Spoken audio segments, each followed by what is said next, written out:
Aleluia! Que maravilha, que bênção! Há um doce espírito aqui. 1 Coríntios capítulo 12. Vamos falar nesta noite sobre os dons do Espírito Santo. Primeira parte, os dons do Espírito Santo. Quem sabe que árvore é essa aí, do lado? Quem conhece pelas flores? Isso é uma amendoeira florescendo em Israel. É a primeira árvore a florescer. Lindíssima, maravilhosa. E no castiçal, na menorá, tem as flores da amendoeira. Vamos falar um pouquinho hoje sobre tipologia, não é? Dá uma pincelada só para você ver como a Bíblia é extraordinária, maravilhosa. 1 Coríntios capítulo 12, acerca da diversidade de dons espirituais. Quem já achou, dê um amém bem forte. Amém.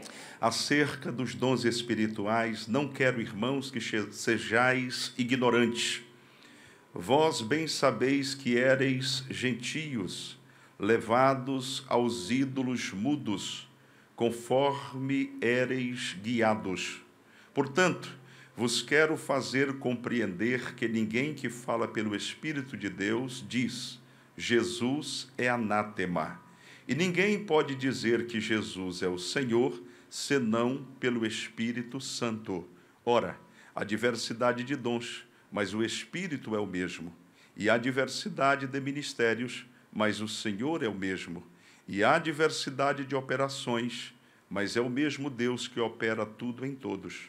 Mas a manifestação do Espírito é dada a cada um para o que for útil, porque a um pelo Espírito é dada, venha comigo, a palavra da sabedoria, e a outro pelo mesmo Espírito a palavra da ciência ou conhecimento, e a outro pelo mesmo Espírito a fé, e a outro pelo mesmo Espírito os dons de curar, e a outro a operação de maravilhas, e a outro a profecia, e a outro o dom de discernir os espíritos, e a outro a variedade de línguas, e a outro a interpretação das línguas, mas um só e o mesmo Espírito opera todas essas coisas, repartindo particularmente a cada um como quer. Diga comigo, os dons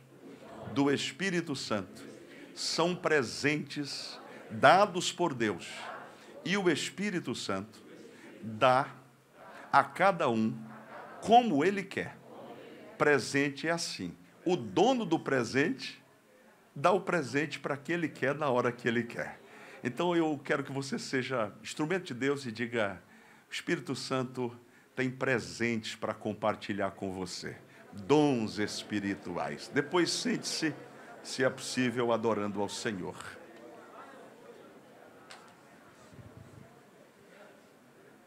Glória a Deus.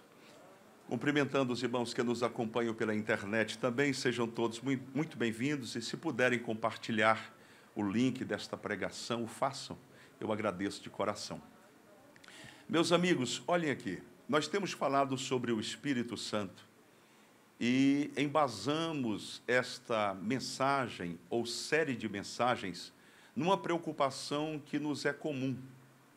Talvez um dos assuntos que mais despertem curiosidade, interesse, mas também controvérsias, é o batismo com o Espírito Santo, ou a pneumatologia, ou soteriologia, como é chamada na teologia sistemática. A verdade é que as discordâncias sobre esse tema, elas se alastram ao longo da história. E mais presentemente, a internet tem sido bombardeada por pregadores cessacionistas. Aqui fica um apelo aos pregadores, fica um apelo aos pastores, que na medida do possível ministrem sobre o Espírito Santo. Nós só estamos aqui esta noite por causa do Espírito Santo. Sem o Espírito Santo não tem igreja. Sem o Espírito Santo não tem convencimento de pecado. Sem o Espírito Santo não há salvação. Sem o Espírito Santo não há manifestação dos dons espirituais. Sem o Espírito Santo não há enchimento de poder. E o poder do Espírito Santo é a força motriz de Deus na igreja para impulsioná-la para o crescimento. Você pode dar um amém por isso? O que causa essa discordância, ainda introdutoriamente, é justamente a interpretação que as pessoas fazem do texto sagrado. Ouça o que eu vou dizer. A Bíblia, ela é lida e ela é interpretada. Diga, interpretação da Bíblia. Essa matéria, no nosso seminário, aqui tem vários professores, ela se chama hermenêutica. Diga, hermenêutica. É justamente a matéria que trata de como interpretar a Bíblia sem cometer erros. Todavia, a maioria das pessoas hoje que se arrogam como pastores, pouco leem a Bíblia. Os senhores sabem que nos Estados Unidos foi feita uma pesquisa para saber quanto tempo os crentes dedicavam à leitura da Bíblia. E eles ficaram surpresos porque apenas 10% dos pastores liam a Bíblia diariamente.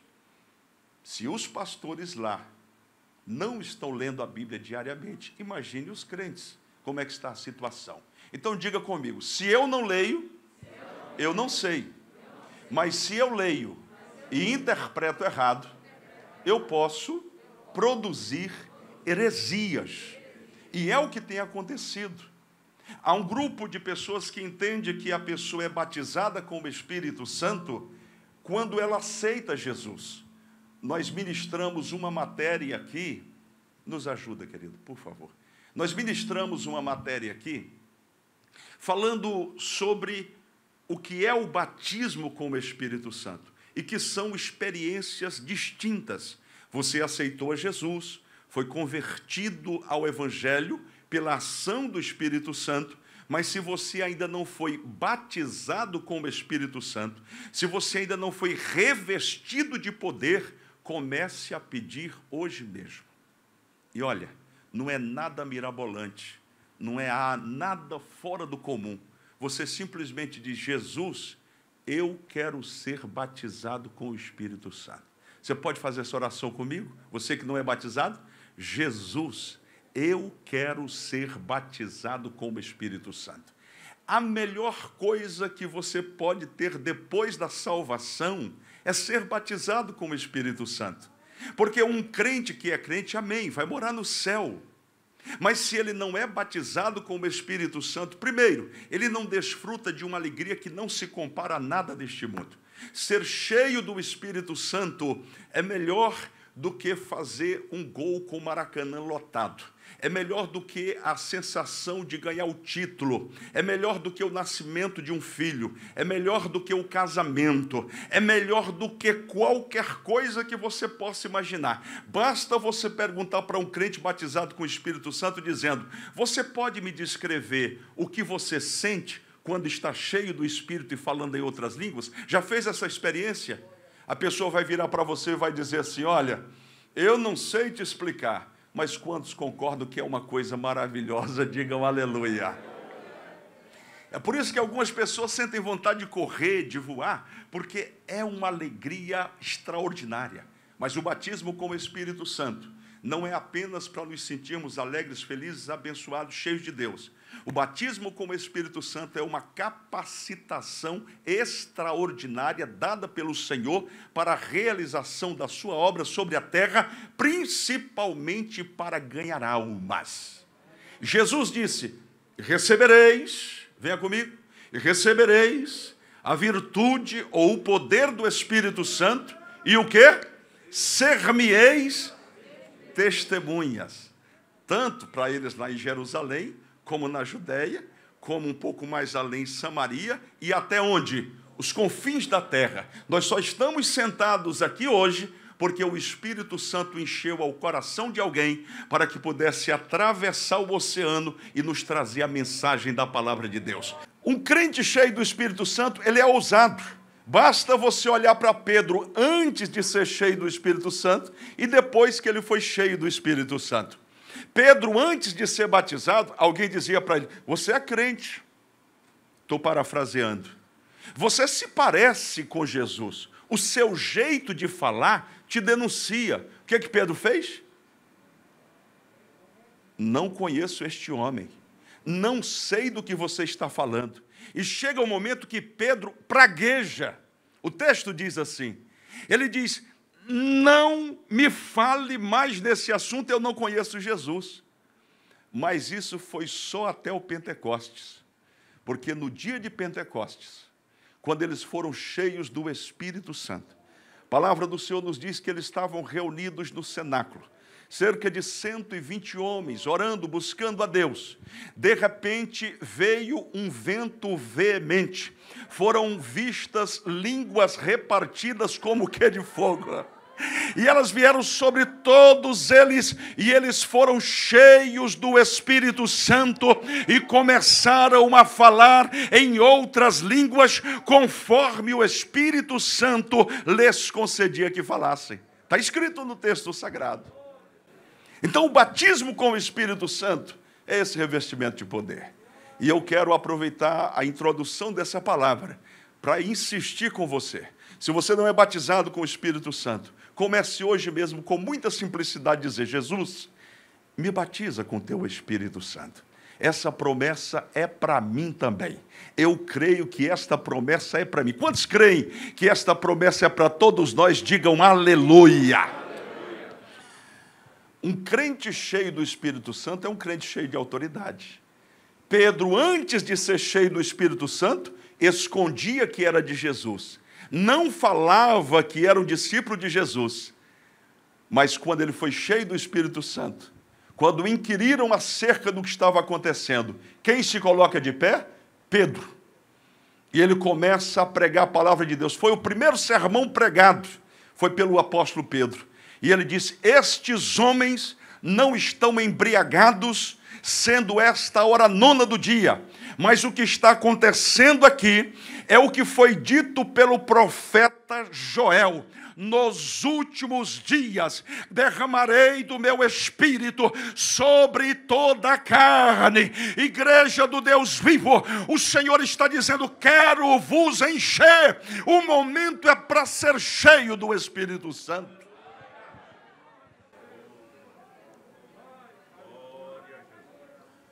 Crente cheio do Espírito Santo, eu comparo assim.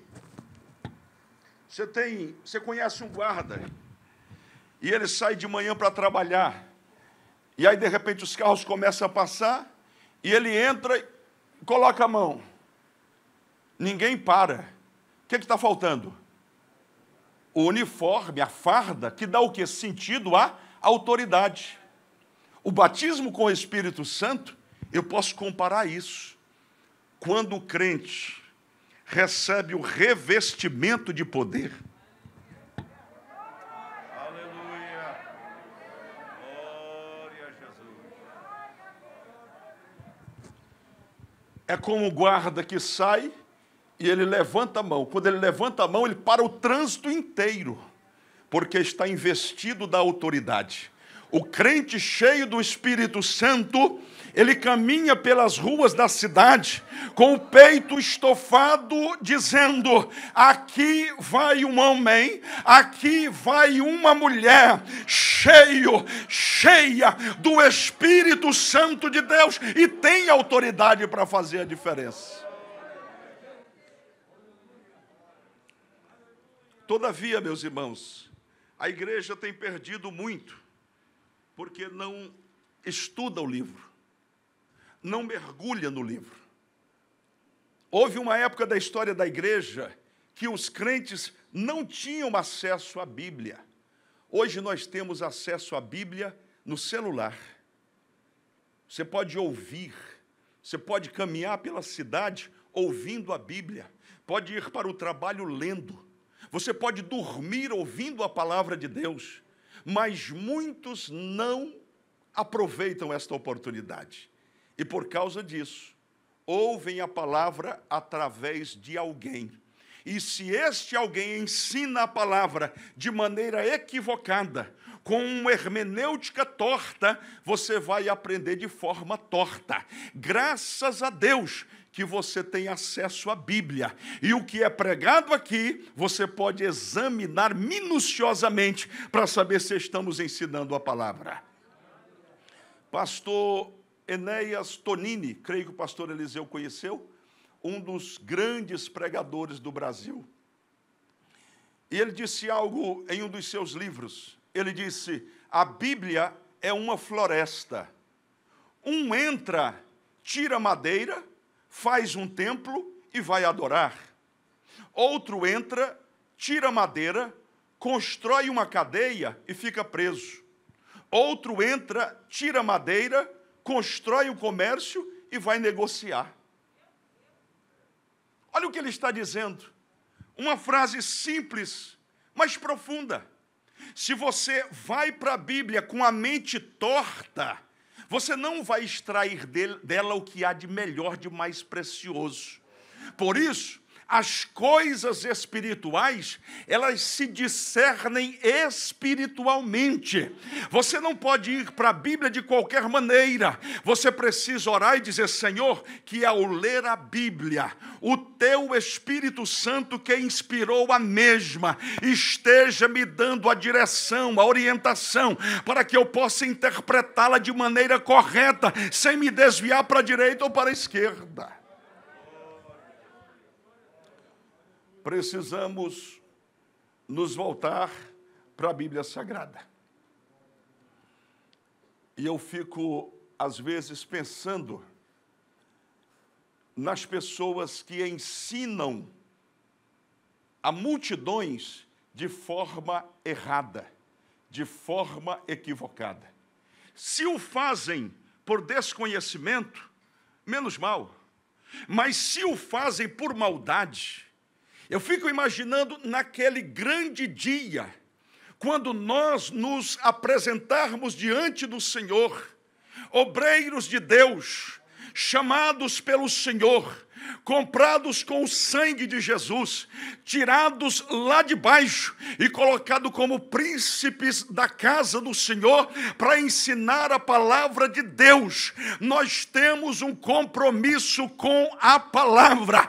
Nós não fomos chamados para agradar a A ou B. Nós fomos chamados para ensinar a palavra como ela é.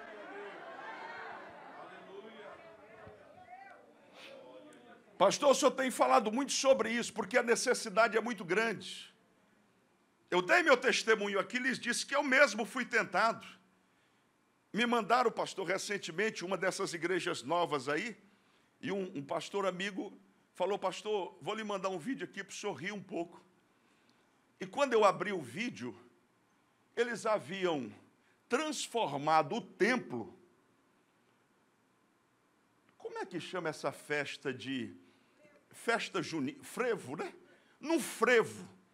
Aí um grupo tocando forró, irmão, e o povo dançando como se fosse na feira de São Cristóvão. É a melhor coisa que eu tive agora para poder explicar. Aí eu digo: onde é essa festa? Numa quadra? Eu não entendi que era a igreja. Aí quando aproximou do cantor, foi que eu vi que ele estava cantando um dos hinos, mas no ritmo dançante. Sabe o que é isso, irmãos? Me perdoe dizer, eu não estou mencionando o nome, não estou fugindo à ética. Mas há muitos pastores que, não querendo pagar o preço, porque para você ensinar a palavra como ela é, primeiro precisa cavar. Depois precisa orar. Depois precisa viver. Depois precisa transmitir sem a preocupação de que vai perder a cabeça. Isso é transmitir a palavra debaixo dos preceitos divinos e na orientação do Espírito Santo de Deus. Deus está requerendo para este tempo uma igreja compromissada com a palavra. Eu sei que os irmãos ficariam escandalizados se chegasse aqui um dia na ADIG e essas cadeiras estivessem para um canto, um pessoal dançando forró, luzes escuras, no estacionamento, milho assado, farofa assada, lagarta assada, tudo assado, e aquele frevo, aquele negócio dizendo, essa é uma igreja atual. O grande problema é saber o que o noivo está achando dessa igreja e desses pastores. Porque nós vamos comparecer diante do Senhor. Nós vamos comparecer diante de Deus. E se nós, como obreiros, pastores, não ensinarmos a palavra, conduzirmos o rebanho por outro caminho, nós vamos entrar pelo caminho da perdição e Deus vai requerer de nós.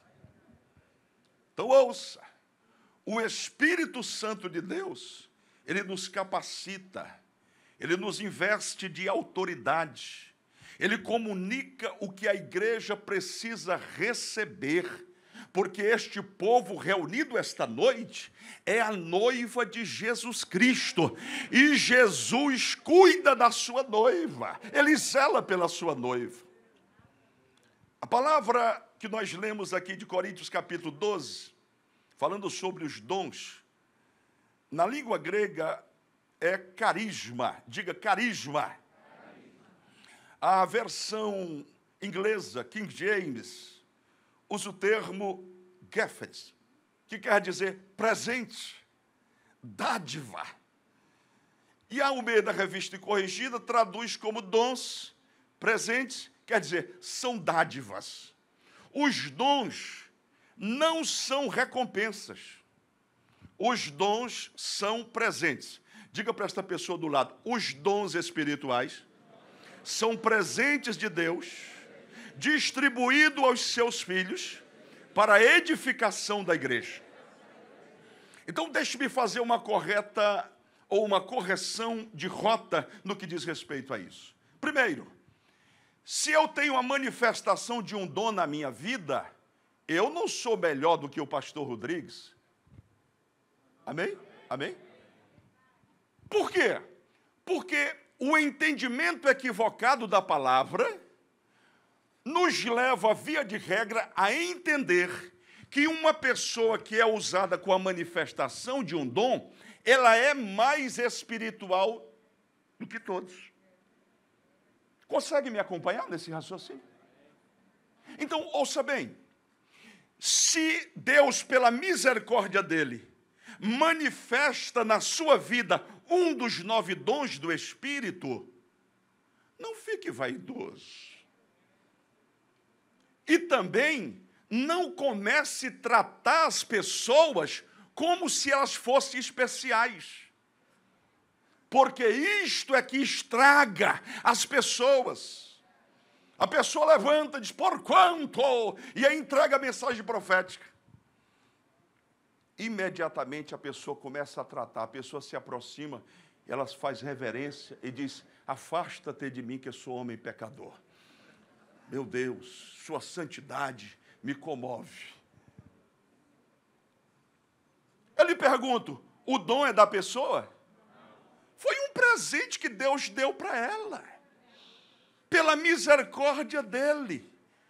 E diga comigo, a manifestação dos dons servem para a edificação da igreja. Uma pessoa que é usada com dons espirituais deve ter a mesma atitude daquele jumentinho que carregou Jesus. Todo mundo distribuindo palmas, todo mundo adorando, reverenciando, e o jumentinho ali estava apenas fazendo o trabalho dele. Qual era? Conduzir o Senhor Jesus no lombo. Nós somos apenas instrumentos nas mãos de Deus, e não podemos nos desviar dessa verdade. Não se sinta melhor porque é usado por Deus. Não se sinta melhor do que os outros ou mais especial. E também, não torne as pessoas mais especiais. Você diz assim, Pastor, o senhor fala desse assunto com tanta frequência, porque eu entendo uma coisa, irmãos. Não existe pecado, pastor Donifá, mais terrível do que a vaidade. E todos nós somos vaidosos. Você concorda comigo? Ou vai ficar tristinho de novo? Saí de casa numa terça-feira, fui para a igreja para ouvir que eu sou vaidoso, vaidosa. Eu estou começando daqui. Todo ser humano tem dentro de si uma sementezinha. Qual é a semente? É a semente que derrubou Lúcifer dos céus. Se você não sufocar o eu, se você não subjugar o seu corpo, se você não fechar os ouvidos, porque começam a chegar e o diabo sabe direitinho o que mexe conosco. Fala, pastor, eu já tinha ouvido muita mensagem, mas que me perdoe os outros pastores, mas que coisa tremenda. Pastor, então não pode elogiar? Elogiar pode, claro. Eu estou falando é do seu coração. Porque a Bíblia diz assim, nós temos uma série de mensagens sobre isso, está lá no YouTube, no canal. Sobre tudo que se deve guardar, guarda o quê? O teu coração. Por quê? Porque dele procedem as saídas da vida. Então, há um problema na igreja evangélica hoje. Pessoas que têm a manifestação dos dons espirituais são tendentes a receber adoração. E pela Bíblia Sagrada que você conhece, a adoração é dada ao Deus eterno, a glória dele, o louvor é para ele, a adoração pertence a ele e ele não divide com ninguém.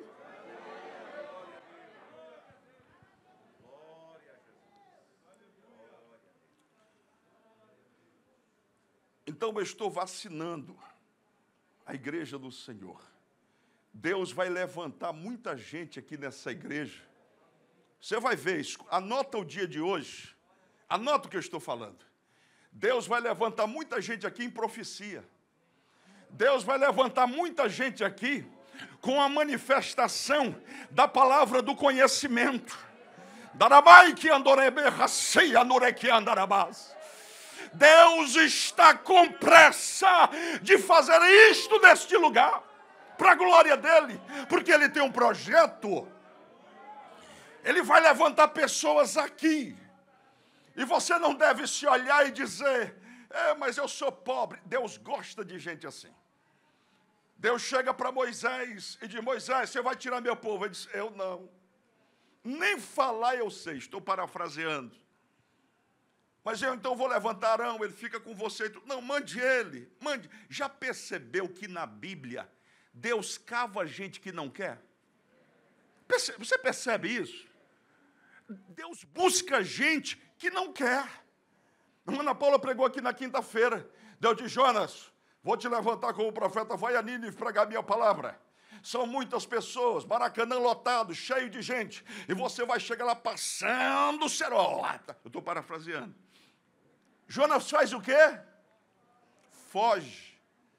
Deus fala, é tu. Como diz o carioca. É tu, Jonas. Pô, mas eu não quero, Senhor. Desce para o barco, desce para o porão, desce para o fundo e começa a dormir. Aí Deus vai lá e sopra um ventinho para balançar o barco. Aí começa a balançar. E acham Jonas e dizem, você sabe da história, eu estou só juntando aqui os pedaços para você entender.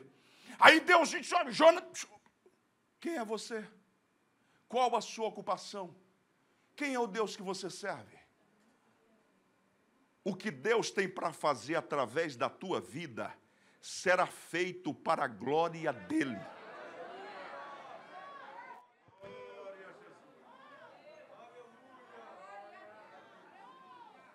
Eu fico irmãos, me permita o termo, aborrecido com obreiro ou com crente que diz: Deus tem um mistério na minha vida, mas o pastor não vê.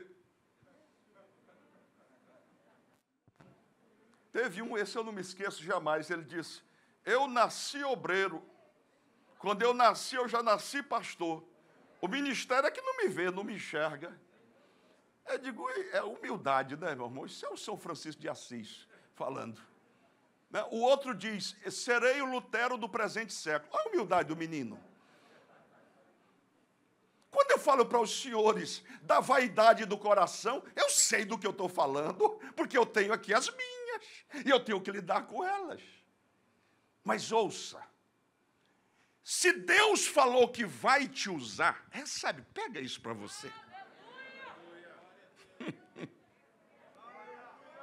Escuta isso.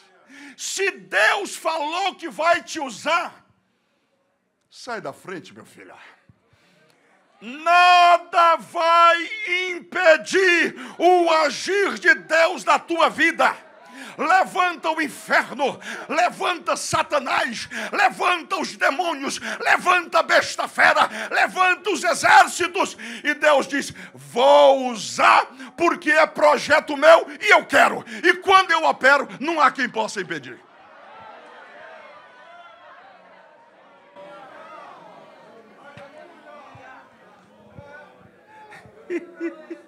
Está na congregação, filho. Não está tendo oportunidade? Começa a orar e jejuar. Falou, Senhor, toca no coração do pastor para me dar oportunidade, mas deixa a mensagem pronta. Eu estou divagando um pouco aqui, digredindo do assunto, mas eu falei: Deus, eu vou me soltar aqui, o jeito que o Senhor quiser falar, o Senhor fala. Eu sou apenas um instrumento. Mas às vezes você quer a oportunidade, mas você não está pronto. Na sua cabeça você está, mas Deus sabe quando você está pronto.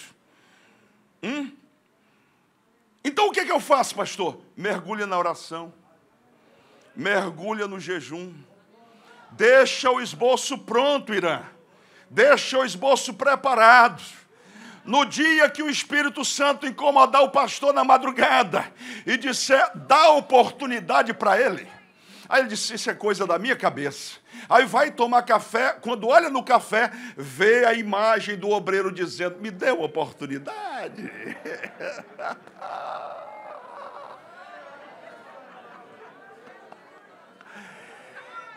Irmãos, eu não estou falando heresia.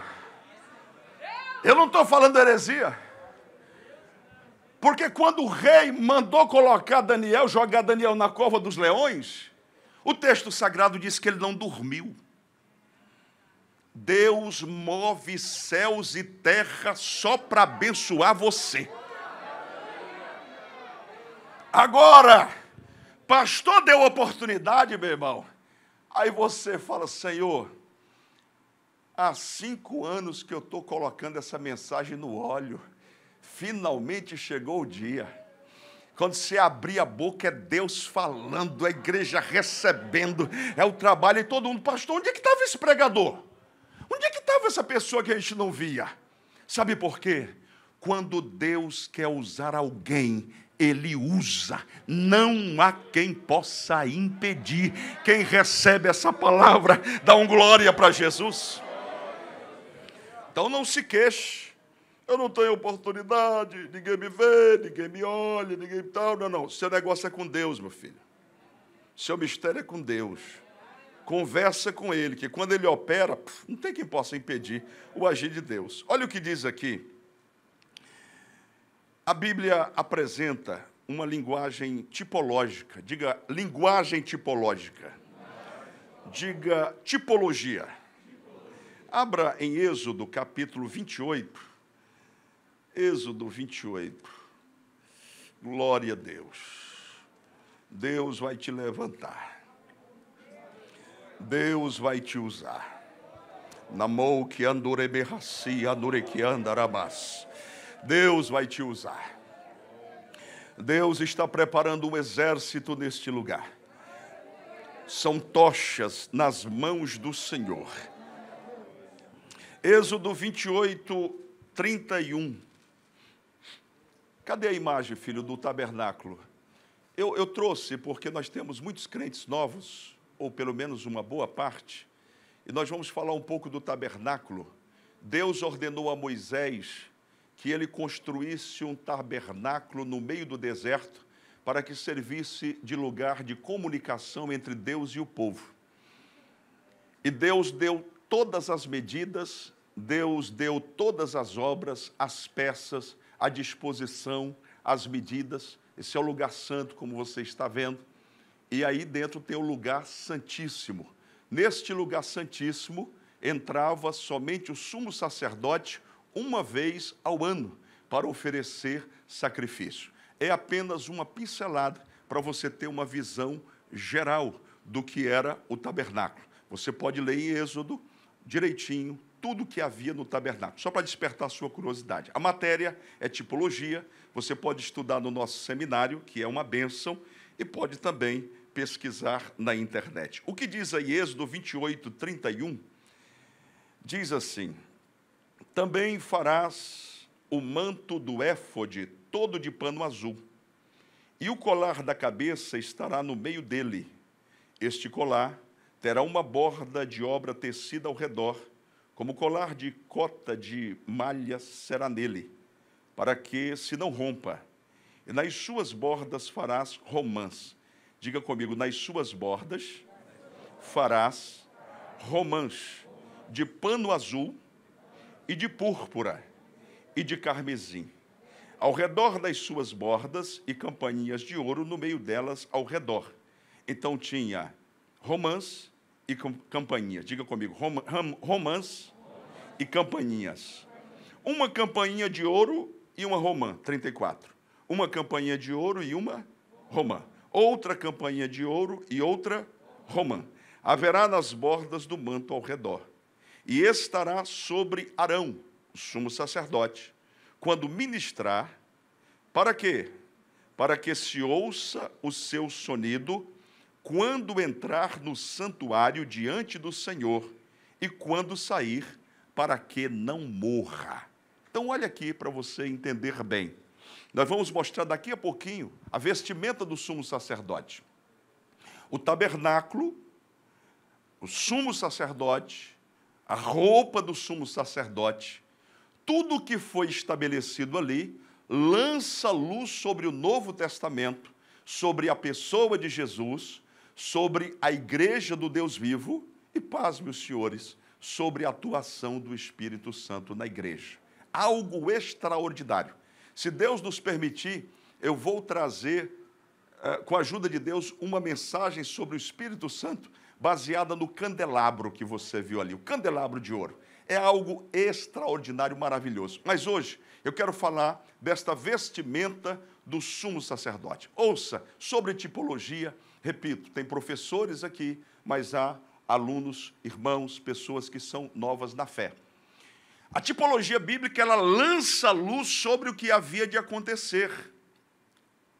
E nós podemos ter no Antigo Testamento tipos, diga comigo, tipos de Jesus, ou símbolos que lançam luz sobre Jesus e o ministério de Jesus e da igreja no Novo Testamento. Por exemplo, se você olhar para a Bíblia, José é um dos tipos mais completos. Por quê? Porque ele foi vendido pelos seus irmãos. Quem se lembra quantas moedas? 20 moedas, não foi isso? E Jesus foi vendido por quantas? 30 moedas. Olha o simbolismo. Ele é levado para o Egito, saindo do meio do seu povo. E lá no Egito, Deus o usa para revolucionar aquela terra. Jesus é enviado para o seu povo. A Bíblia diz que os seus não o receberam, mas a todos quantos o receberam, o que acontece? Deu-lhes o poder de serem feitos filhos de Deus. A semelhança por aí vai. Mas ouça, Hebreus capítulo 2, versículo 17, Hebreus 2, 17, diz: pelo que convinha que, em tudo, o Senhor Jesus fosse semelhante aos irmãos, para ser misericordioso e fiel sumo sacerdote. Fiel o quê? Sumo sacerdote, naquilo que é de Deus, para expiar os pecados do povo. Se você quiser aprender sobre expiação, leia em casa o livro do Êxodo, leia Levítico. Você vai aprender muito sobre isso aqui. Jesus é o sumo sacerdote que entra para expiar o pecado do povo de uma vez por todas. Pelo que, irmãos santos, Hebreus 3:1, participantes da vocação celestial, considerai a Jesus Cristo, apóstolo e sumo sacerdote da nossa confissão. Quantos querem ver as vestes do sumo sacerdote? Esse amém foi muito fraco. Vamos lá, filho, por favor. Olha aí, essas eram as vestes. Todos esses detalhes foram colocados. Observe que aí havia uma romã. Ela era feita de tecido, de algodão. Olha que coisa tremenda, como Deus é cuidadoso, zeloso. Você se apaixona pela Bíblia, irmão. Só estudando isso aí, você já apaixona pela Bíblia. Olha como Deus é tremendo. Ali, o peitoral, a divisão. Deixa lá, filho, por favor. Tudo que está ali fala, tem sentido e tem desdobramento no Novo Testamento. Eu quero me prender aí na estola. Aí, isso aí, olha só. Observe que ele pede para colocar uma romã e uma campainha. Você pode dizer comigo? Nós lemos? Uma romã e uma campainha. Preste atenção para isso. Por que Deus teve o cuidado de mostrar assim? Uma romã e uma campainha. Porque o sumo sacerdote entrava uma vez ao ano no Santo dos Santos para oferecer o sacrifício pelo pecado do povo. Ninguém podia entrar no Santo dos Santos a não ser o sumo sacerdote. E se por alguma razão ou pecado ele não fosse aceito por Deus, morria. Então o que acontecia? Quando ele entrava com essa vestimenta e as campainhas fazendo um barulho, recentemente os arqueólogos encontraram uma campainha que provavelmente era utilizada aí, e eles tentaram encontrar o som, e está na internet, provavelmente o som que o sacerdote fazia quando entrava. Então, veja só. Imagine isso. Eu estou aqui, ó. O sumo sacerdote, naquele determinado dia, preparava o sacrifício, o povo fazia a confissão. Agora imagina só, está aqui a entrada, está aí o povo todo aguardando, e o sumo sacerdote entrava com as romãs e com as campainhas. Elas iam fazendo barulhinho. Plic, plic, plic, plic. E ele amarrado pela cintura. Porque se morresse, ninguém podia entrar para pegar o corpo. Tinha que tirar. Diga, o nosso Deus é santo. Tem gente que brinca com Deus. Eu não brinco. Aí tem gente que fala, não, mas agora é na graça. Você pode levar na bagunça de qualquer jeito. Deus não mudou, meus irmãos. Deus continua exigindo santidade. Sede santo, porque eu, Senhor, sou santo. Então não adianta você entrar com conversinha mole para viver no pecado, não. Você precisa se aproximar de Deus, se encher do Espírito Santo. O Espírito Santo vai te capacitar. Você vai ter forças para lutar contra o pecado. Você vai se transformar uma tocha viva nas mãos de Deus e para a glória dele.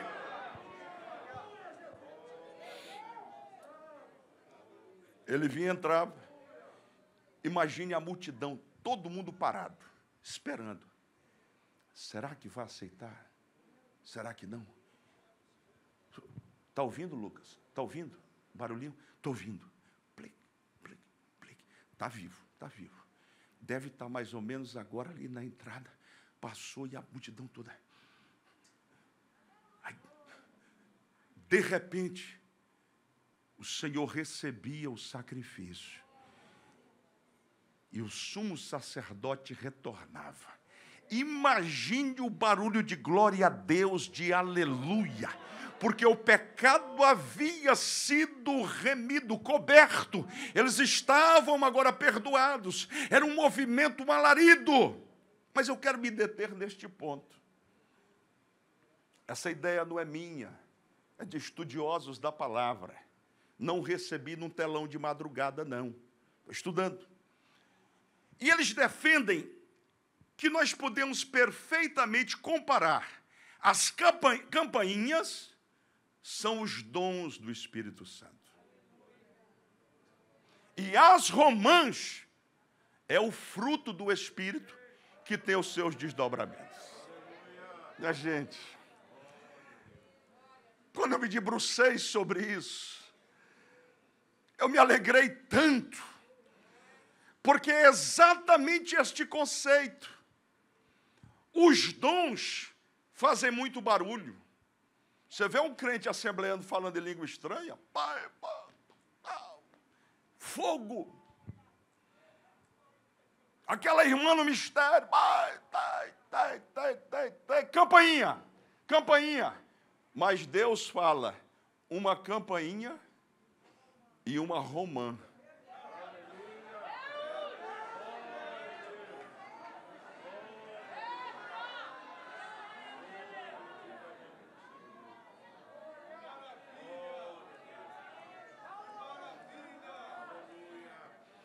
O que é que Deus está perguntando para nós hoje? Será que eu tenho a manifestação dos dons? Mas como estão as romãs na minha vida? Pastor, e o que são as romãs? Vamos ao texto de Gálatas, capítulo 5, versículo 22. Eu prometi a mim mesmo que hoje ia terminar mais cedo para a gente não impedir os irmãos de voltarem para casa, principalmente aqueles que moram em lugares que inspiram cuidado, não é? Gálatas 5, 22 e 23. Ouça. Glória a Deus. Cadê o Gálatas? Está aqui. Mas o fruto do Espírito é, vamos juntos? Amor, gozo. Gozo pode ser alegria também. Eu acho a palavra alegria fica mais completa hoje, né? No nosso contexto, né? Amor, gozo, paz, longanimidade, benignidade, bondade, fé, mansidão e temperança. Aqui na palavra fé, poderia bem ser também, tem algumas traduções que trazem, fidelidade. Então, ouça, qual é o padrão para Deus manifestar os seus dons na igreja de forma saudável, de forma abençoadora? Você tem o dom, mas você tem o fruto.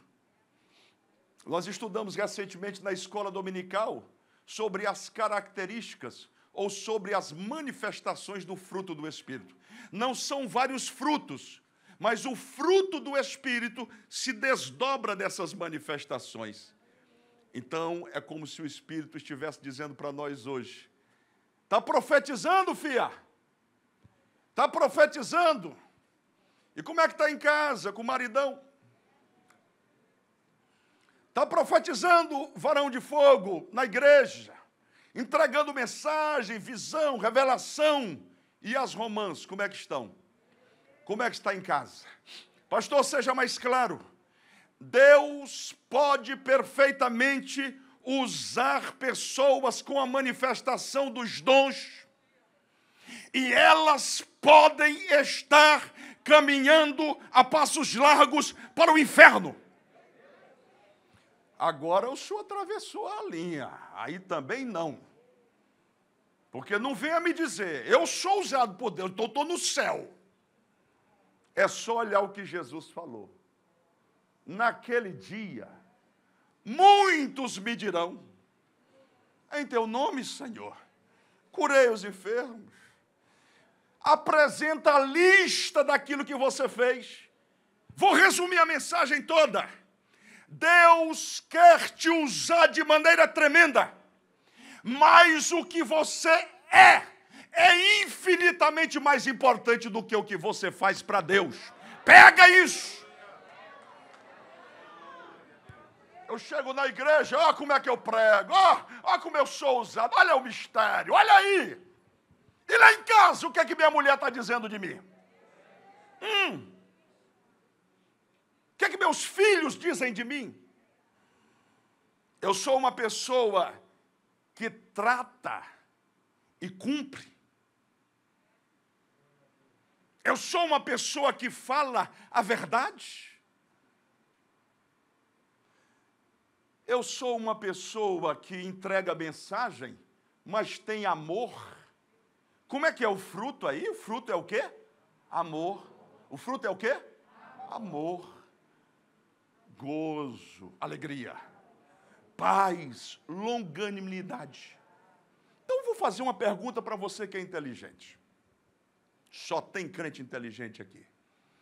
Uma pessoa que é profeta, profetiza na igreja, profetiza em casa, profetiza nas ruas. Uma pessoa que profetiza.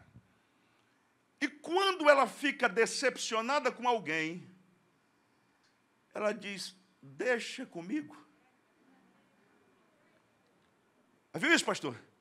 Deixa comigo, que eu vou botar o nome dela no meu joelho.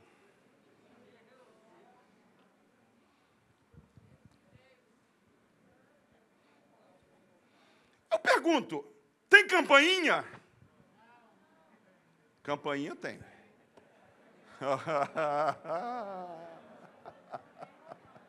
Campainha tem. Mas eu pergunto, tem romã? Não tem. Sabe por quê, meus irmãos? Quem tem a manifestação do fruto do Espírito está dentro daquilo que Jesus falou.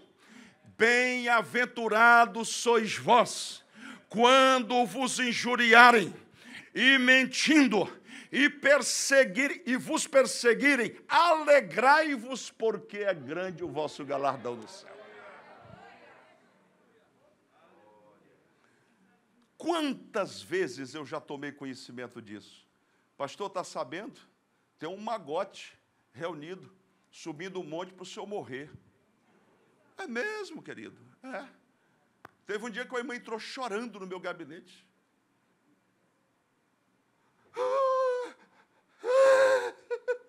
Eu, minha irmã, pelo amor de Deus, que foi? Morreu alguém? O senhor... Quando ela conseguiu falar, ela disse, tem um grupo subindo um monte, orando, para Deus matar o senhor. Quando ela falou, irmão, eu dei uma gargalhada. Eu acho que ela ficou com raiva de mim naquela hora. Ele deu uma gargalhada.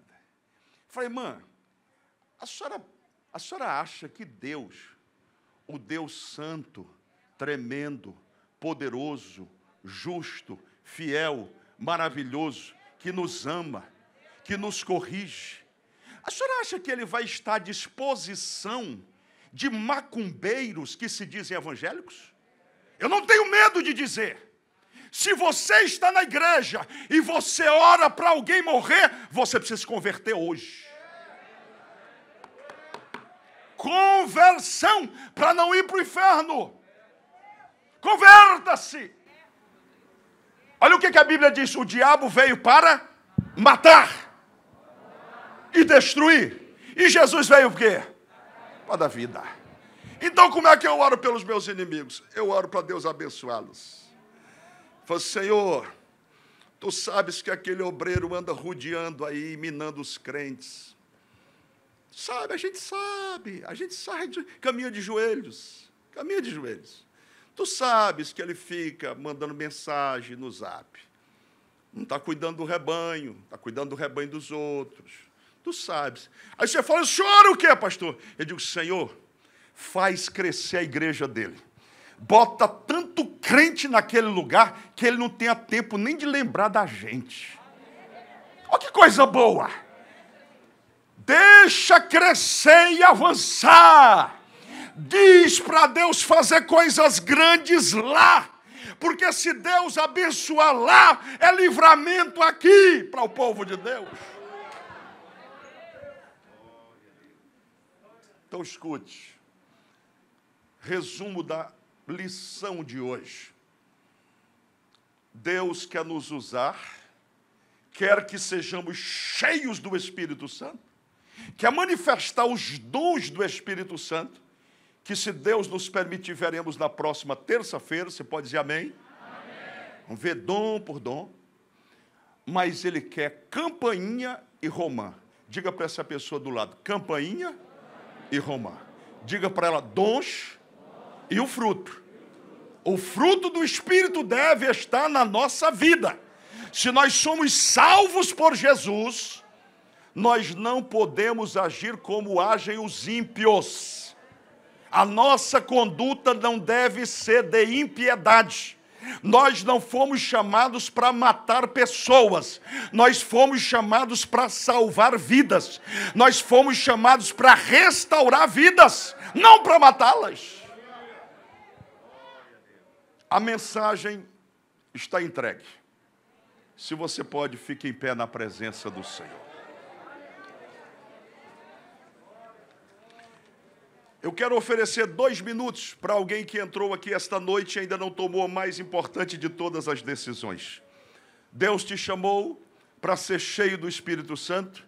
Deus te chamou para abençoar a tua vida. Deus te chamou para você ser uma pessoa diferente na sua casa, na sua família, no seu trabalho. Para você ser instrumento de bênçãos. Então, se você quer entregar a vida, venha. Nós vamos cantar uma canção rapidamente por causa do horário. E eu quero convidá-lo a vir aqui à frente. Você está afastado, afastada. Veja se do seu lado tem uma pessoa que precisa de ajuda. Gentilmente pergunte para ela, você gostaria que eu fosse à frente com você? Eu vou. Pergunte uma vez enquanto cantamos. Qual é a música?